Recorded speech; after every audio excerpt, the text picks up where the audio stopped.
ایک بزرگ تھے، ان پر اللہ تعالیٰ کی نعمتیں تھیں تو وہ بہت ڈرتے تھے اپنے دل میں کہ ایسا تو نہیں کہ میرے عملوں کا اجر دنیا میں ہی دے دیا جائے اور آخرت میں پہنچوں تو کہہ دیا جائے کہ اذہبتم طیباتکم فی حیاتکم الدنیا واستمتعتم بہا۔ تو جب نعمت ملتی وہ بڑا ڈرتے، جب نعمت ملتی بڑا گھبراتے، حتیٰ کہ دعا کرتے اللہ مجھے اور نہیں چاہیے دنیا میں، اور نہیں چاہیے۔ کئی مرتبہ دعا مانگی لیکن جتنا دعا مانگتے اتنا زیادہ ملتا، اتنا زیادہ ملتا۔ تو ایک مرتبہ یہ کہنے لگے اللہ جب میں آپ سے عرض کرتا ہوں کہ مجھے اور نہیں چاہیے، آپ مجھے کیوں نعمتوں سے نوازتے ہیں؟ تو دل میں الہام ہوا میرے بندے جب تک تو نعمت کا شکر ادا کرنے سے باز نہیں آئے گا ہم تمہیں اپنی نعمتوں کے نوازنے سے باز نہیں آئیں گے۔ تو نعمتوں کا شکر ادا کرتا رہتے ہیں، ہم دیتے رہتے ہیں، تو رکے گا تو ہم رکیں گے نا۔ سبحان اللہ۔ تو یہ تو رسی ہمارے ہاتھ میں اللہ نے پکڑا دی، شکر ادا کرو، دیکھو نعمتیں کیسے بارش کی طرح تمہارے اوپر آتی ہیں۔ تو اللہ تعالیٰ کی نعمتوں کا شکر ادا کرنا۔ دوسری بات فرمائی کہ بلا کی زینت صبر کرنے میں ہے۔ انسان کے اوپر مختلف حالات آتے ہیں، یہ زندگی خوشی اور غم سے مل کر بنی ہے، ایک ہی کام سب کو کرنا ہے، یعنی جینا ہے اور مرنا ہے۔ رہ گئی بات رنج و راحت کی، یہ فقط وقت کا گزرنا ہے۔ تو رنج و راحت یہ چلتا ہے زندگی بھر، کبھی یہ حال ہے کبھی وہ حال ہے۔ تو انسان کے اوپر اگر غم کا حال آ جائے، بلا آ جائے، تو بے صبری نہیں کرنی چاہیے، اس لیے کہ بے صبری کرنے سے وہ بلا ٹلتی تو ہے نہیں، جو ثواب ملنا ہوتا ہے بندہ اس ثواب سے بھی محروم کر دیا جاتا ہے۔ تو بلا کی زینت صبر کرنے میں ہے۔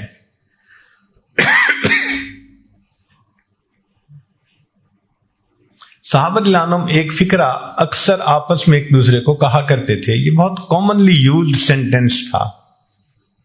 فرماتے تھے استقبال المصائب بالتجمل، کہ اگر مصیبتیں آئیں تو اچھے انداز سے ان کا استقبال کرو، جیسے مہمان کا استقبال کرتے ہو نا۔ اللہ اگر ایسے حالات بھیجے تو ان حالات کا بھی خوشی سے استقبال کرو۔ استقبال المصائب بالتجمل ومواجہۃ النعم بالتذلل۔ اور اللہ تعالیٰ اگر نعمتوں سے نوازے تو عاجزی سے ان نعمتوں کا استقبال کر۔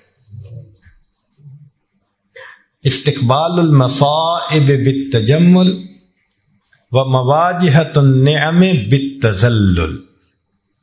جب اللہ نعمتیں عطا کرے تو عاجزی اختیار کریں، اللہ بلا بھیجے تو اس کے اوپر اچھے انداز سے اس کا استقبال کرے۔ کیوں کہ یہ مصیبتیں آتی ہیں بسا اوقات ہمارے لیے فائدے مند بن کر۔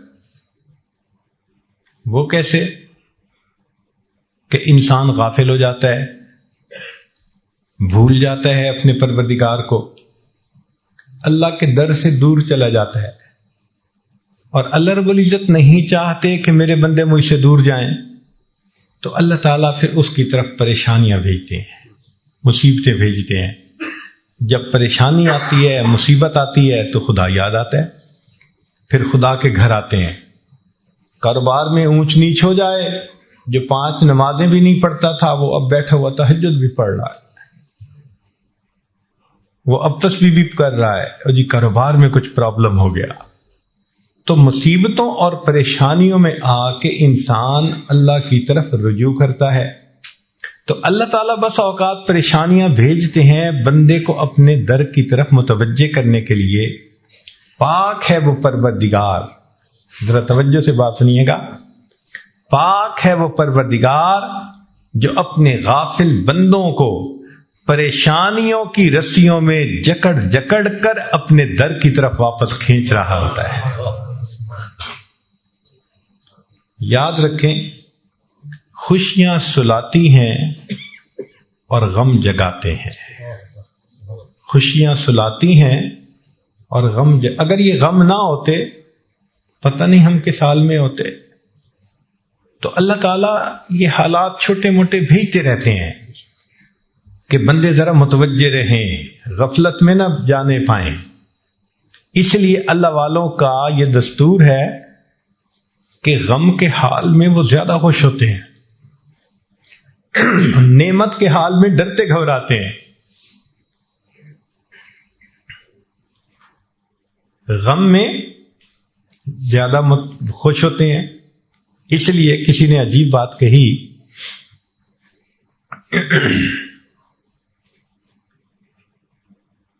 کہ سکھ دکھاں تو دیواں وار، دکھاں آن ملائم یار. میں ان سکھوں کو دکھوں پہ قربان کر دوں، ان دکھوں نے مجھے میرے یار سے ملا دیا.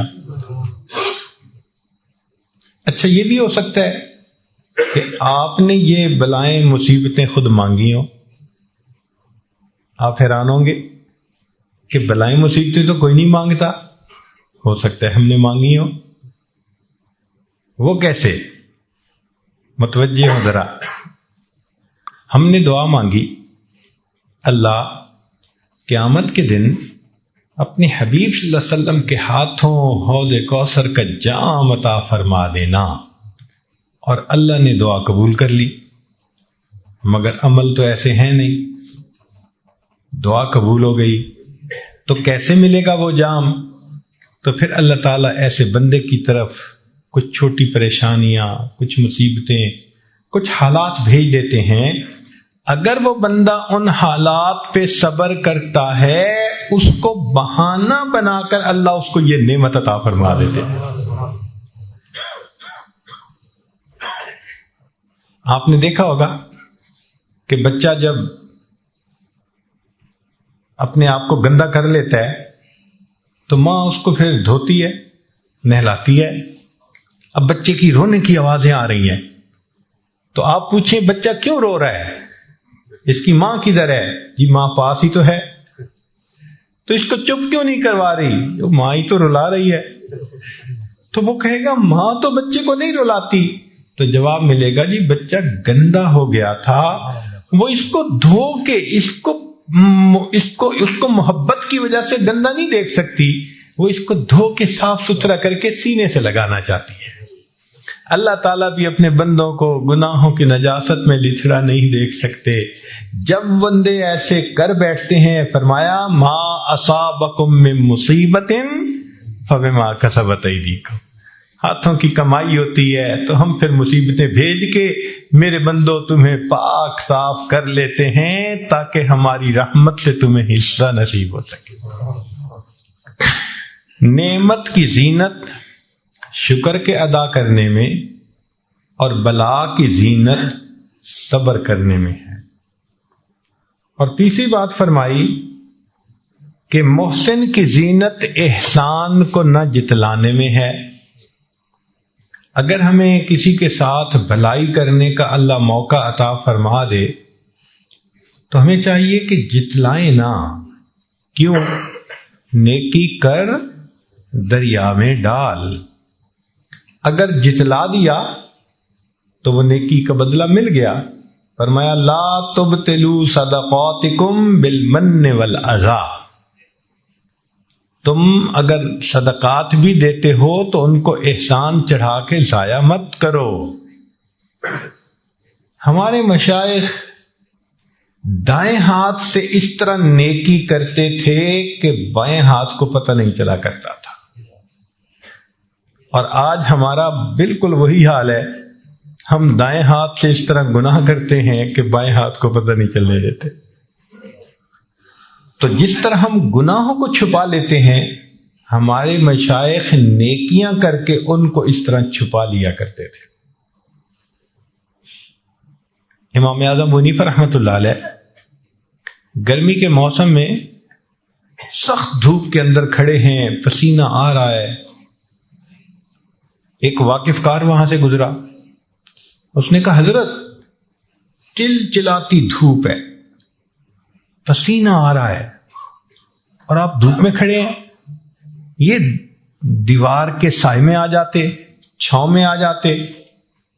تو حضرت نے فرمایا کہ نہیں، میں چھاؤں میں کھڑا نہیں ہوں گا. اس نے پوچھا کیوں؟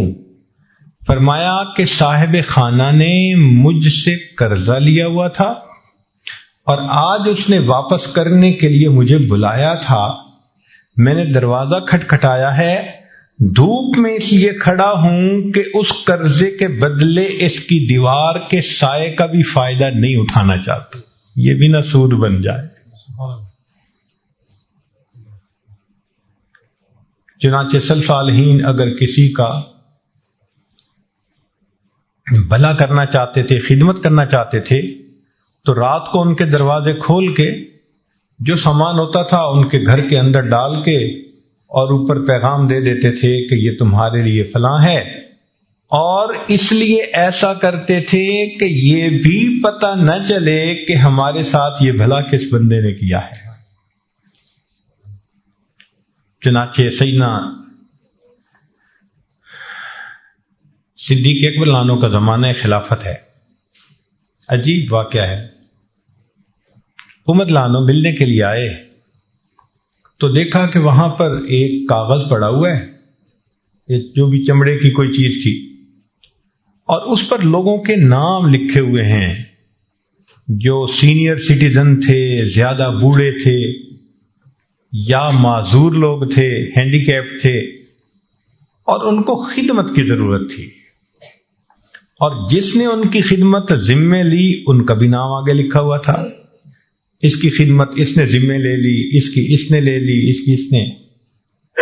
ایک جگہ ایک بڑھیا کا نام لکھا ہوا تھا، آگے جگہ خالی تھی.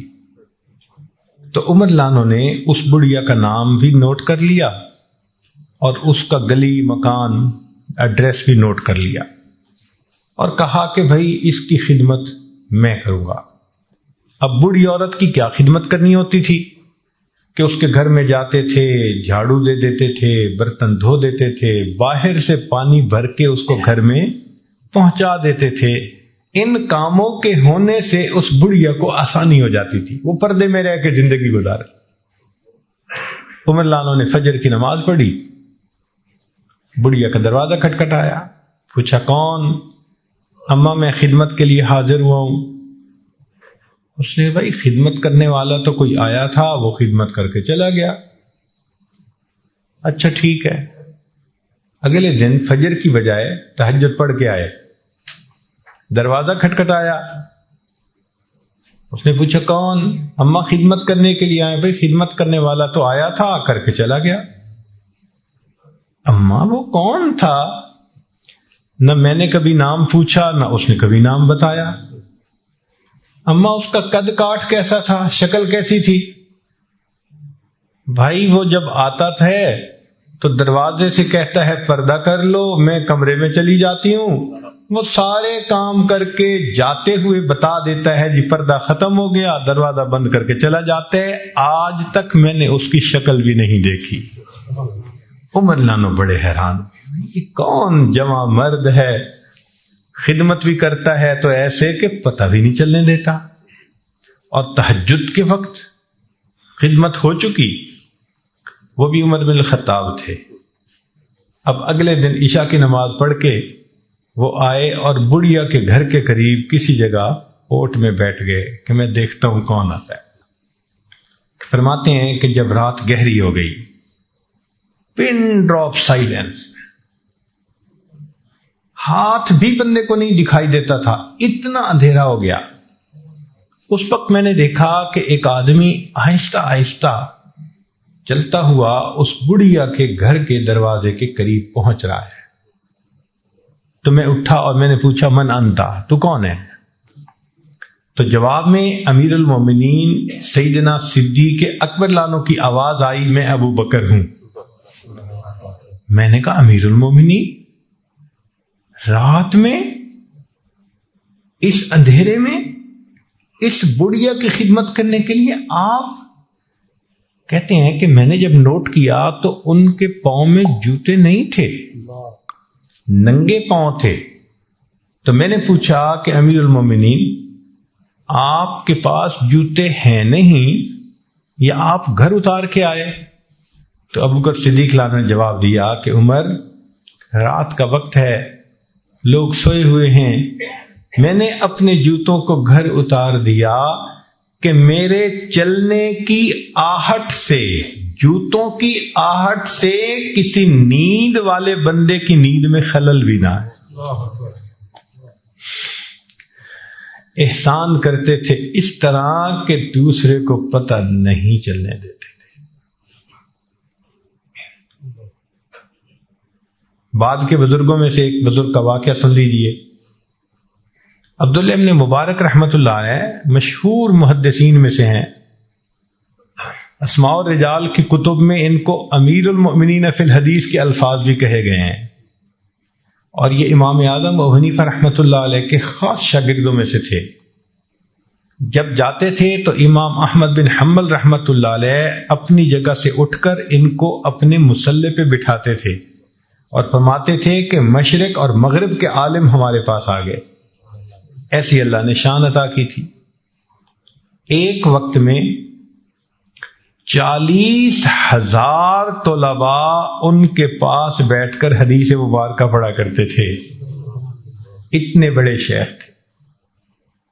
ان کا واقعہ ہے کہ جب وہ ایک شہر سے دوسرے شہر سفر کرتے تو درمیان میں ایک چھوٹا شہر تھا، وہاں رات گزارتے تھے، اور وہاں پر ایک موٹل تھا جہاں یہ کمرہ کرائے پہ لے لیتے اور رات گزار کے چلے جاتے۔ اس سرائے میں ایک نوجوان تھا جو کام کرتا تھا، اس کے ساتھ کچھ تعلق ہو گیا، مناسبت ہو گئی۔ ایک مرتبہ آئے تو پتہ چلا کہ وہ نوجوان نہیں ہے۔ پوچھا بھی وہ کہاں ہے؟